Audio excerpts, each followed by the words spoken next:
नमस्कार। वीडियो की इस श्रृंखला में सीबीएसई कक्षा 10 कोर्स आ आज हम टॉपिक लेकर के आए हैं रस। लेकिन ये कोई लौकिक रस नहीं है जो बर्तन में डाला और पी गए। इसका संबंध मन से है। तो आज हम व्याकरण का टॉपिक रस लेकर के आए हैं। रस अर्थात आनंद। किसी भी काव्य को या दृश्य को पढ़ने से, देखने से या सुनने से जिस आनंद की अनुभूति होती है, जिस आनंद की प्राप्ति होती है, साहित्य में उसी को रस कहते हैं। अब आप समझ गए होंगे कि रस का तात्पर्य यहाँ किससे है। यानी हमारे अंदर वो भाव हैं, किसी भी सहृदय व्यक्ति के अंदर वो भाव विद्यमान होते हैं, लेकिन सुसुप्तावस्था में रहते हैं। अनुकूल माहौल आने पर वो स्वतः प्रकट हो जाते हैं, सक्रिय हो जाते हैं। रस अर्थात साहित्यिक आनंद। साहित्य अथवा काव्य की आत्मा को रस या आनंद कहा जाता है। सामान्य रूप से इसकी संख्या 9 बताई गई है और हम लोग नवरस कहते भी आए हैं, किंतु कुछ विद्वानों ने 2 अन्य रसों को जोड़ा है और उनको मान्यता भी दे दी गई है। ये 2 रस हैं, वात्सल्य रस और दूसरा है भक्ति रस। तो ये तो थी रस की परिभाषा। अब आके देखते हैं कि रस के अवयव। अवयव माने अंग, रस के तत्व। तो रस के तत्व प्रमुख 3 होते हैं। आप देखिए कितने अच्छे तरीके से है कि आपको ज्यादा मेहनत भी नहीं करनी। सबसे पहला 2 वर्णों का भाव, दूसरा 3 वर्णों का विभाव, तीसरा 4 वर्णों का अनुभव। यानी शब्द भाव, फिर इसमें वि उपसर्ग लग गया विभाव, तीसरे में अनु उपसर्ग लग गया अनुभव। अब आते हैं भाव। भाव का मतलब क्या होता है? स्थायी भाव, व्यभिचारी या संचारी भाव। भाव के अंतर्गत 2 भेद आते हैं, एक स्थायी भाव, एक व्यभिचारी या संचारी भाव। स्थायी भाव ये मूलतः रस के पर्यायवाची की ही तरह होते हैं। इनके वही नाम होते हैं। ये हमारी भावनाएं हैं जो, जैसे मैंने पहले बताया, कि हमारे अंदर स्थित होती हैं, सुसुप्तावस्था में होती हैं। जैसे ही अनुकूल माहौल मिलता है वो एक्टिव हो जाती हैं, अपने आप सक्रिय हो जाती हैं। आप सोचो, हम सड़क पे चलते हैं तो ऐसा तो नहीं है कि हमारे अंदर हंसी भी है तो हम सड़क पे हंसने लगे, क्रोध भी है तो हम चलते समय किसी को भी मारने लगे, ऐसा नहीं है। लेकिन जब हमारे मन के मुताबिक कोई कार्य नहीं होता, हमें क्रोध आ जाता है। जब हम किसी की विचित्र वेशभूषा या अजीब सा देखते हैं उसको, तो हमारे अंदर से हंसी आ जाती है। तो ये स्वयं आने वाली है। व्यभिचारी या संचारी भाव, इनकी संख्या 33 बताई गई है। ये हमारे शरीर में होने वाली क्रियाएं हैं। अब आते विभाव पे। विभाव के 3 भेद हैं, आश्रय, आलंबन और उद्दीपन। इनकी परिभाषा भी हम आगे देंगे। जैसे जैसे हम टॉपिक पे बढ़ते जाएंगे इसको विस्तार से बताते जाएंगे। अभी हम केवल इनके भेद देखते हैं, फिर इन सबके अलग अलग भी हम इन सबकी परिभाषाएं आपको देंगे। अनुभव, आश्रय द्वारा होने वाली या की जाने वाली क्रियाएं। यानी कुछ क्रियाएं तो स्वतः होती हैं, जैसे पसीना आ गया, रोंगटे खड़े हो गए, ये अपने आप होती हैं। कुछ क्रियाएं आश्रय करता है, जैसे ताली बजाना, पैर पटकना आदि। अब आते हैं स्थायी भाव। प्रत्येक मानव के मन में स्थायी रूप से निवास करते हैं। जैसा कि मैंने पहले बताया कि ये सारे भाव परमानेंटली हमारे अंदर होते हैं, स्थायी रूप से हमारे अंदर होते हैं, लेकिन ये सुसुप्तावस्था में होते हैं। अनुकूल परिस्थितियां पाते ही सक्रिय हो जाते हैं। तो जैसे ही उनकी अनुकूल परिस्थितियां होती हैं वैसे ही वो सक्रिय हो जाते हैं, वो एक्टिव हो जाते हैं। अब संचारी या व्यभिचारी भाव, एक ही बात होती है, चाहे हम संचारी कहें या व्यभिचारी कहें, क्योंकि ये संचरण करते हैं। ये मनुष्य के हृदय में उठने गिरने वाले क्षणिक चंचल मनोभाव होते हैं। ये स्थायी रूप से नहीं होते हैं। अवसर के अनुकूल, मौके के हिसाब से स्थायी भाव का ये सिर्फ साथ देते हैं और इनकी संख्या 33 मानी गई है। कई बार एक प्रश्न आ जाता है कि संचारी भाव कितने होते हैं। अब आते हैं विभाव। सुसुप्तावस्था में रहने वाले स्थायी भावों को जागृत और उद्दीपित करने वाले तत्वों को विभाव कहते हैं। यानी जो सुसुप्तावस्था में स्थायी भाव हैं, उनको जागृत करने वाले जो तत्व हैं, जो कारक हैं, उनको विभाव कहते हैं। अब आते हैं तो विभाव के भी 3 भेद हैं। सबसे पहले आश्रय, उसके बाद आलंबन, फिर तीसरा उद्दीपन। आश्रय कहते हैं जिसके हृदय में आलंबन को देखकर भाव जागृत हो। यानी कोई भी दृश्य, कोई भी चीज हम पढ़ रहे हैं या सुन रहे हैं या देख रहे हैं, तो अगर हम देख रहे हैं तो हमारे अंदर भाव जागृत होगा, तो हम आश्रय होंगे। जिसके हृदय में ये भाव जागृत हो वो आश्रय होता है। वो पाठक भी हो सकता है, श्रोता भी हो सकता है और दर्शक भी हो सकता है। अब आते हैं आलंबन। आलंबन कहते हैं जिस मुख्य घटना, दृश्य, परिस्थिति को देखकर भाव जगे। यानी आश्रय के मन में भाव जग रहा है तो उस भाव जगने का कारण है, कोई परिस्थिति है, कोई दृश्य है, कोई घटना है, वो आलंबन है। उद्दीपन, उद्दीपन कहते हैं उस भाव को और उद्दीप्त करे और भड़काए, जिससे स्थायी भाव की प्रबलता और अधिक बढ़ जाए।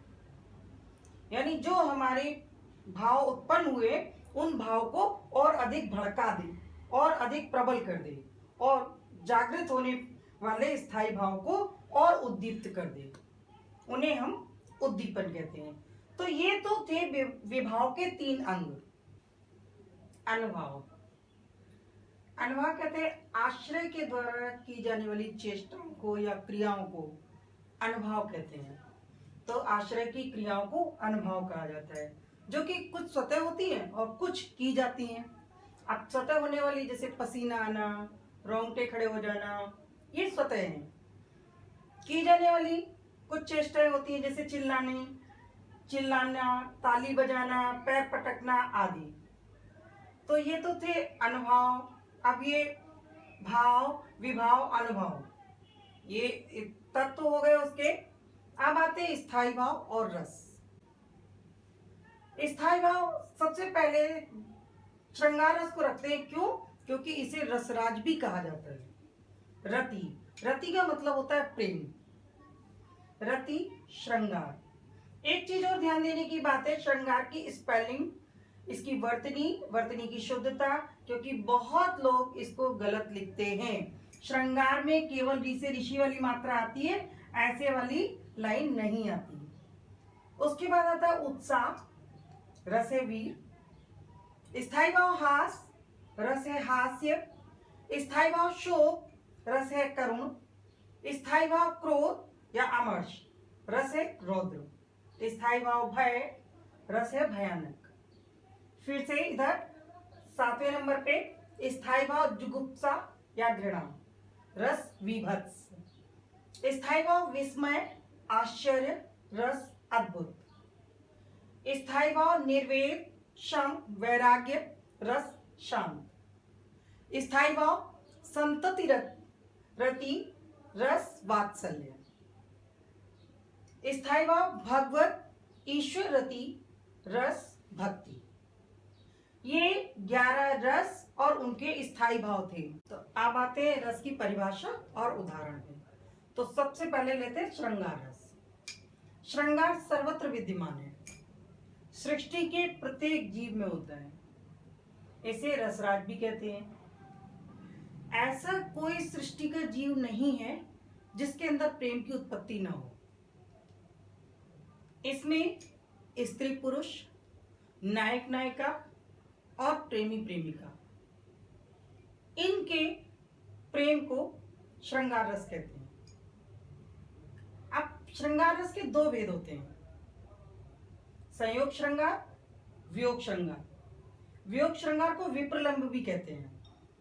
संयोग का मतलब होता है कि नायक नायिका हो, पति पत्नी हो, प्रेमी प्रेमिका हो, इनके मिलन के सुख को संयोग श्रृंगार रस कहते हैं। यहां हमने 2 उदाहरण दिए हैं। एक उदाहरण का स्पष्टीकरण भी दिया है शेष उदाहरण परिभाषा सहित देंगे, लेकिन स्पष्टीकरण आप खुद करेंगे। एक मैंने उदाहरण के तौर पे दिया है कि कैसे आपको करना है। अब उदाहरण देखिए, राम को रूप निहारत जानकी, कंगन के नग की परछाई, ताते सबे सुध भूल गई, कर टेक रही पल टारत नहीं।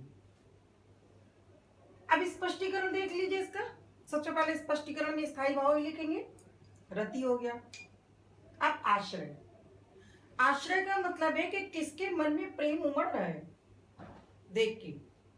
तो यहाँ आश्रय सीता जी के मन में प्रेम उमड़ रहा है, सीता जी आश्रय। आलंबन, किसको देख के उमड़ रहा है, तो हमारा आएगा राम, राम को देख के उनके मन में प्रेम उमड़ रहा है।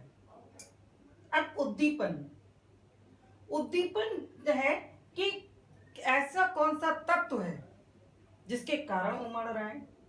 तो नग में पड़ने वाली परछाई को देखकर वो इतनी खुश हो जाती हैं, तो ये हमारा उद्दीपन यानी उनके प्रेम को, जो परछाई जो है वो उनके प्रेम को और प्रबल कर रही है।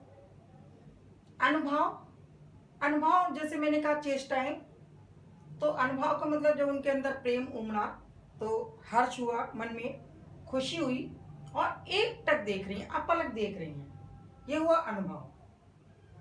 तो अब मेरे विचार से मैंने स्पष्टीकरण में एक एक चीज आपको बता दी, आगे के उदाहरणों में आप अच्छे से स्पष्टीकरण कर पाएंगे। आगे हम स्पष्टीकरण नहीं देंगे, केवल उदाहरण देंगे। उदाहरण नंबर 2, प्रत्येक रस से दो दो उदाहरण देंगे। कहत नटत रीजत खिजत, मिलत खिलत लजियात, कहत नटत रीजत खिजत, मिलत खिलत लजियात, भरे भौन में करत है नैनन ही सो बात। तो ये दो संयोग श्रृंगार के थे। वियोग श्रृंगार, अब जब संयोग में मिलन का सुख है तो वियोग में बिछुड़ने का दुख है। नायक नायिका के विरह के दुख को वियोग श्रृंगार कहते हैं। वियोग श्रृंगार रस के उदाहरण, हे खगमृग हे मधुकर श्रेणी, तुम देखी सीता मृग नैनी। दूसरा देखिए, निस्दिन बरसत नैन हमारे, सदा रहत पावस ऋतु हम पे, जब से श्याम सिधारे। अब आते वीर रस, शत्रु का दमन करने, दीनों पर अत्याचार या धर्म की दुर्गति को मिटाने या कठिन कार्य का जो उत्साह मन में उमड़ता है, तब वीर रस प्रकट होता है। इसके उदाहरण देखिए। उदाहरण नंबर 1, मैं सत्य कहता हूं सखे सुकुमार, मत जानो मुझे, यमराज से भी युद्ध में प्रस्तुत सदा मानो मुझे। दूसरा देखिए, तनकर भालायू बोल उठा, राणा मुझको विश्राम न दे, तनकर भालायू बोल उठा, राणा मुझको विश्राम न दे, मुझको वैरी से हृदय क्षोभ, तू तनिक मुझे आराम न दे। आते हास्य रस पे, विलक्षण स्थितियों द्वारा हंसी का विस्तार या पोषण हो, उसे हास्य रस कहते हैं। कोई भी अजीब सी चीज आपको दिखे तब हास्य रस होता है। उदाहरण, अंग्रेजी से प्यार है, हिंदी से परहेज, अंग्रेजी से प्यार है, हिंदी से परहेज, ऊपर से है इंडियन, भीतर से अंग्रेज। दूसरा देखिए, उम्रे दराज मांगकर लाए थे 4 दिन, उम्रे दराज मांगकर लाए थे 4 दिन, 2 टेलीविजन ने ले लिए, 2 इंटरनेट ने। करुण रस, अपने प्रिय का चिरवियोग, अपने प्रिय व्यक्ति के शोक को करुण रस कहते हैं। मतलब जो हमारा कोई भी प्रिय, वो व्यक्ति बेटा, पति, कोई भी हो सकता है, मतलब जो हमेशा के लिए छूट गया, या हमें कोई बहुत बड़ी हानि हो गई जिस कारण दुख उत्पन्न हो रहा है।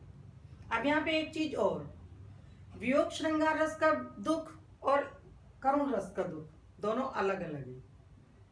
वियोग श्रृंगार रस में वो केवल बिछुड़ता है, उसके बाद उस पुनर्मिलन संभव है, लेकिन करुण रस में उसका पुनर्मिलन संभव नहीं है।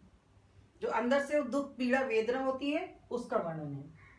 उदाहरण देखिए, भई विकल अबला सकल, दुखित देख गिर नारी, करि बिलाप रोदति बदति, सुता स्नेह संभारी। दूसरा उदाहरण देखिए, मेरे हृदय के हर्ष हा, अभिमन्यु अब तू है कहां। तो दोनों में विलाप करते हुए हैं, दोनों में दुख व्यक्त किया गया है। अब आते हैं रौद्र रस पे। रौद्र रस का मतलब होता है क्रोध। इसका स्थायी भाव क्रोध है। जब कोई भी काम हमारे मन के मुताबिक नहीं होता या हमें किसी की बात अच्छी नहीं लग रही होती है तो हमें अपने अंदर से ही गुस्सा आता है। जब हमें अंदर से गुस्सा आता है तब हम यहाँ पे रौद्र रस होता है। ये हमने आपकी पाठ्य पुस्तक से ही दिया है उदाहरण।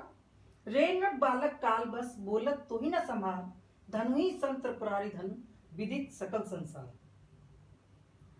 श्री कृष्ण के सुन वचन। दूसरा उदाहरण देखिए। श्री कृष्ण के सुन वचन, अर्जुन क्रोध से जलने लगे, सब शोक अपना भूल कर करतल युगल मलने लगे। भयानक रस।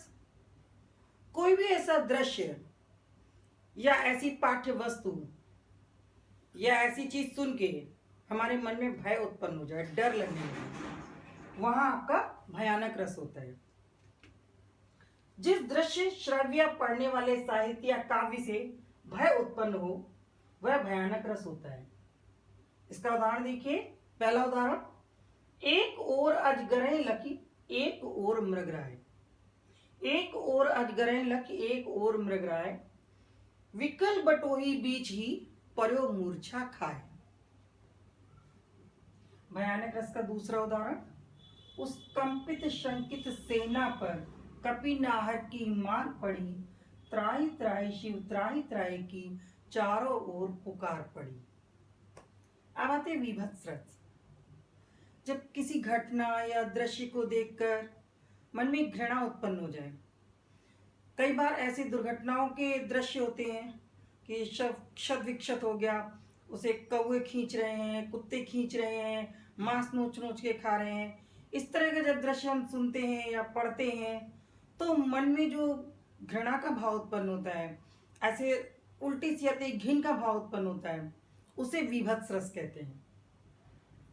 जब किसी घटना या दृश्य को देखकर, सुनकर या पढ़कर मन में घृणा जुगुप्सा का भाव जागृत हो तो विभत्स रस होता है। अब इसका उदाहरण देखिए। पहला, खींचत जीवे स्यार अतः आनंद उर धारत, गिद्ध जांग को खोद खोद मांस उपारत। दूसरा, आंखें निकाल उड़ जाते क्षण भर उड़कर आ जाते। आंखें निकाल उड़ जाते क्षण भर उड़कर आ जाते, शव जीव खींचकर कौवे चुबला चुबला कर खाते। अद्भुत रस। कोई विचित्र घटना या विचित्र स्थिति जो सामान्य ना हो, जिसको देख के मन में अचरज, विस्मय, आश्चर्य के भाव की उत्पत्ति हो, ऐसी असामान्य घटना या दृश्य को देखकर जो भाव उत्पन्न होता है वो अद्भुत रस होता है। जब किसी विचित्र घटना को देख, सुन या पढ़कर मन में आश्चर्य का भाव जागे तब अद्भुत रस होता है।